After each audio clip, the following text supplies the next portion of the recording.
Hello viewers, আসসালামু আলাইকুম। আশা করছি আপনারা সবাই ভালোই আছেন। আলহামদুলিল্লাহ, আমিও ভালো আছি। আজকের ভিডিওতে আমি একটি নতুন ব্লগ নিয়ে আপনাদের মাঝে হাজির হয়েছি। সেটি হচ্ছে আমি আমাদের জমি থেকে বিভিন্ন ধরনের ফসল তুলব, সেটি ভিডিও করে ব্লগ আকারে আপনাদের সামনে তুলে ধরব। অবশ্যই পুরো ভিডিওটি শেষ পর্যন্ত দেখবেন, আশা করছি ভালো লাগবে। প্রথমে করলার জমিতে গিয়ে করলা তুলি এবং অনেকগুলো করলা আমি তুলি। আমাদের জমিতে করলা গাছ অনেক দিন আগে লাগানো, তাই মরা মরা হয়ে গেছে। তারপরে অনেকগুলো করলা আমরা তুলেছি। দেখুন, এই যে বস্তার মধ্যে রাখছি এবং ডিশের মধ্যে অনেকগুলো করলা। অনেক দিন বৃষ্টি ছিল না, এই গত 2 দিন আগে বৃষ্টি হয়েছে।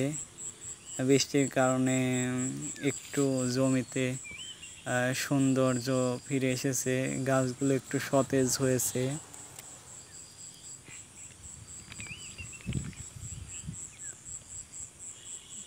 গাছগুলো অনেক সুন্দর দেখাচ্ছে এবং আমি এরপরে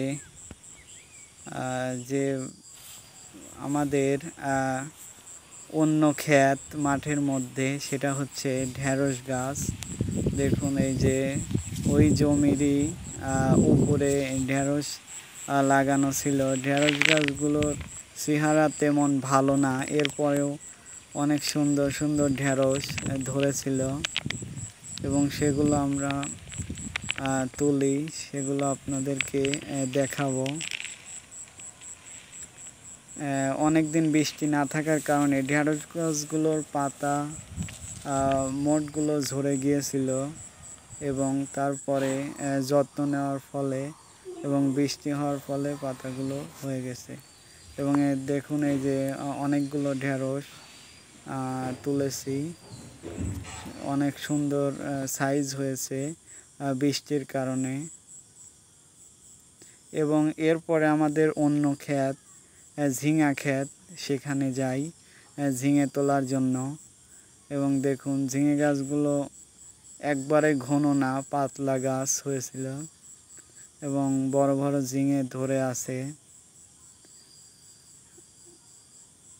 ঝিঙে গাছের ফলনটা খুব বেশি ভালো হয়নি, পোকার আক্রমণে অনেক ঝিঙে নষ্ট হয়ে গেছে।